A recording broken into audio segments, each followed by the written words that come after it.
আসসালামু আলাইকুম ওয়া রাহমাতুল্লাহ। কাসেমি শপের পক্ষ থেকে আমি হাফেজ মুফতি আবু সালেহ তোহা 3 দিন 7 দিন 10 দিনে অ্যালার্জি দূর হয়ে যাবে, তাও আবার চিরস্থায়ীভাবে। আমরা কখনোই এই রকম মিথ্যা প্রতিশ্রুতি দেই না। চুলকানি অ্যালার্জি একটি রক্তবাহিত রোগ। এই রোগ আপনার দেহে 1-2 দিনে সৃষ্টি হয় নাই। আপনার এই রোগের সৃষ্টি অনেক আগে থেকেই। আপনার শরীরে চুলকানি হবার পরেই আপনি বুঝতে পেরেছেন আপনি এই রোগে ভুগছেন। রক্তে অ্যালার্জিনের পরিমাণ বৃদ্ধি পেলে আমাদের শরীরে চুলকানির সৃষ্টি হয়। তারপর সেই জায়গা চুলকালে ক্ষতের সৃষ্টি হয়। সেই ক্ষত আবার মাঝে মাঝে পেকে ঘায়েরও সৃষ্টি হয়।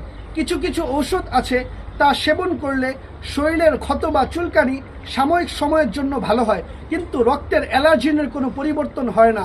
অ্যালার্জিনের পরিমাণ না কমার কারণে আমাদের শরীরে কিন্তু অ্যালার্জিন থেকেই যায়।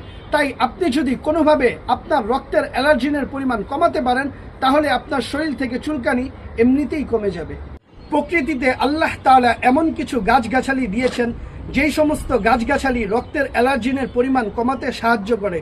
আয়ুর্বেদিক শাস্ত্র মতে নিম পাতা, বড়ই পাতা, নীলকণ্ঠিকারি, সেতুধন, কাকড়া ঘাসের গোড়া, মেহগুনি গাছের চূর্ণ, ত্রিফলা দিয়ে একটি রেমেডি তৈরি করে প্রতিদিন সকালবেলা খালি পেটে 1 চামচ পরিমাণ নর্মাল পানিতে গুলিয়ে আপনি যদি সেবন করতে পারেন, তাহলে আপনার শরীর থেকে রক্তের অ্যালার্জিনের পরিমাণ একেবারেই কমে যাবে।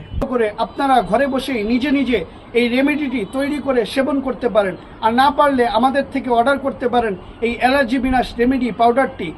আমরা এই দুর্লভ গাছগাছালিগুলো প্রকৃতি থেকে সংগ্রহ করে আপনাদের জন্য তৈরি করেছি অ্যালার্জি বিনাশ রেমেডি পাউডার। তাই এখনই অর্ডার করুন আমাদের ইনবক্সে, অথবা কল করুন আমাদের স্ক্রিনে দেখানো নাম্বারে।